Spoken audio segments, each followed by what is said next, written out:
and this is the history of series. $1 billion ambition. Ice-T talks history of NY not liking LA rap. Melle thinks Jay-Z is overrated. Styles P explains generational gap is the separation.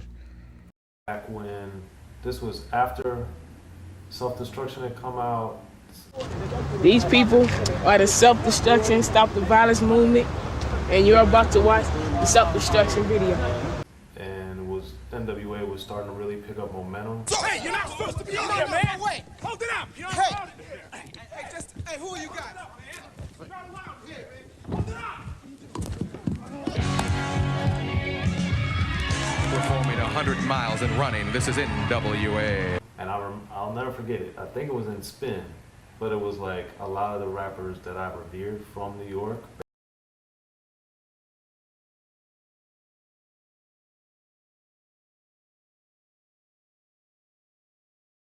They were talking about gangster rappers, like they were using words like savages, and like I was like, what is this? Who was saying that? New York rappers? Yeah, I mean, it was like the big dogs. So my thing is, why do you think that the East Coast rappers were so much wanting to distance themselves from what was going on? Well, you have to deal with the waves of hip hop. So where you have the East Coast rappers who were a little bit different, and they were rapping about house parties and stuff. Busy B was more of a, what they would call a celebrity club rapper. Somebody go, ooh, ah, ooh, ooh, ah. He would just kind of go into a club. You know, Busy B was known to bite people's rhymes. He'd take a little bit of your rhyme and a little bit of his rhyme, but he could go in and rock the party.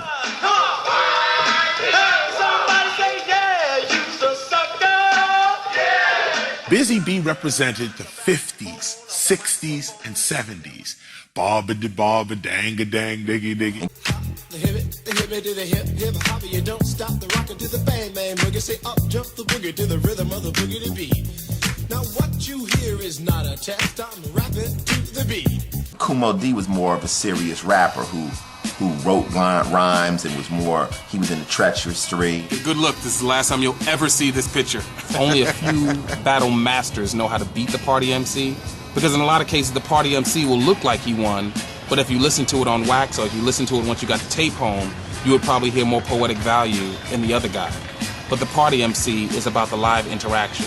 A lot of people will say that it was unfair for Kumo D to really battle Busy B, who wasn't really a battle MC.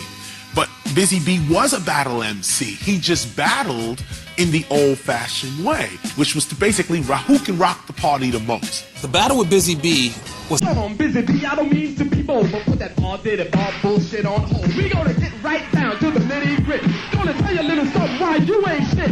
And it ain't an empty top that you don't hug. You even bitch your name from the love bug. And not a fight a nigga's name, miss some low-down shit. If you was money, man, you be counterfeit. And then also you gotta remember that the core of the East Coast rap, the Zulu Nation was... Just hit me.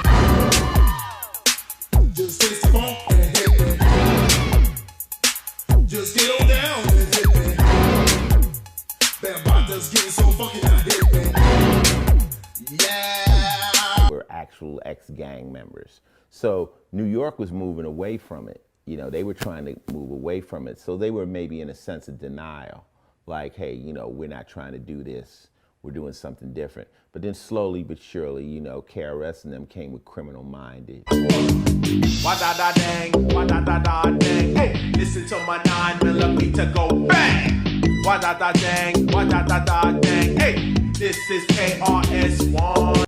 And like I said, it started to merge. You started to see the more intensity levels in New York hip hop start to show themselves. Like you're saying with somebody like Kool G Rap. When I was 5 years old, I realized there was a road. At the end, I would win lots of pots of gold. Never took a break, never made a mistake. Took time to create, cause there's money to make. To be a billionaire takes hard work for years. Some nights I shed a tears while I set a prayers. And, you know, all the way up to people like Jay-Z now. Thought niggas would appreciate what I did to this game. Being that I'm flesh of your flesh, blood of your blood. Come from the same hood you come from. We share basically the same stories. Thought niggas appreciate what I came in and did since 96 every year. Something must be seriously wrong with the world. I know y'all ain't hating. Don't tell me niggas is hating. Nah. You know what I think? I think y'all lost your mind. This video is an example of the disconnect from the elders and the youth being shown from generations to now. This video zeroes in on the real reason of the separation, which is a continuing cycle of a mind frame from the lack of learning from history that you have to move with time to understand the present. Now, I don't know Melle. I don't mean no disrespect. Either you drink it or you mixing Hennessy and Coke together, or you doing heroin. You said Biggie and Jayz is overrated. He said it on Vlad. So that's Melle's opinion. We're gonna move along. Ron, explain what he said. Well, you know, our pioneer that we respect so much, his opinion was that because they talk so much about the street shit, and then we got our kids who are absorbing all of that, you know what I'm saying? He feels like, you know, they overrated and they really not the greatest of all time.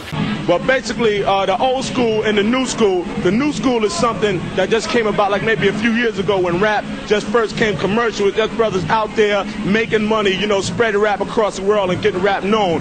Old school is tradition. There is not too many old school brothers left. All original old school. We're like the last remaining members of the old school. So when you speak about old school, it's only us and Bam. There is no other old school because nobody else is active. Nobody else is staying in it. So now when you speak about old school, it's us and Bam. And to be old school is with tradition, and it's just with what you was born to do. It's not with what you want to do to make money or what you want to do to be trendy. You see, everybody come here tonight to be trendy. It's the Zulu anniversary and everybody's here. See, I'm here because I was meant to be here. That's the difference between me and them. I was meant to put rap on the map. They just here just to take it to another level. And that's why the old school is going to always prevail, because when people get into the history of what rap is, they're going to always have to come back to us and Bam, because that's what the old school consists of right now, actively. Times was different from when Melle was in the streets to when Hove Big and people from our generation was in the streets. When Melle was in the streets, they didn't sell crack. You ain't lying. That's what he said too. They didn't sell crack when Melle was in the streets. That's what he said too. He said that. Oh, yeah. So they didn't sell crack when Melle was in the streets. So his come up and his aggression may be on a different level from what Big, Hove, and all of us from our generation was. His vision, his thought pattern, how, you know, his knuckle up from neighborhood to neighborhood, it probably just involved knuckled up, bats at the most. Knives was probably way over the top. And that's where we coming from, a thing where that shit may fly. But styles. You know what I mean? So you gotta understand that. You know, there's two styles. But Big and Hove are some of the greatest MCs that ever fucking touched the mic I love both of them. ever in history.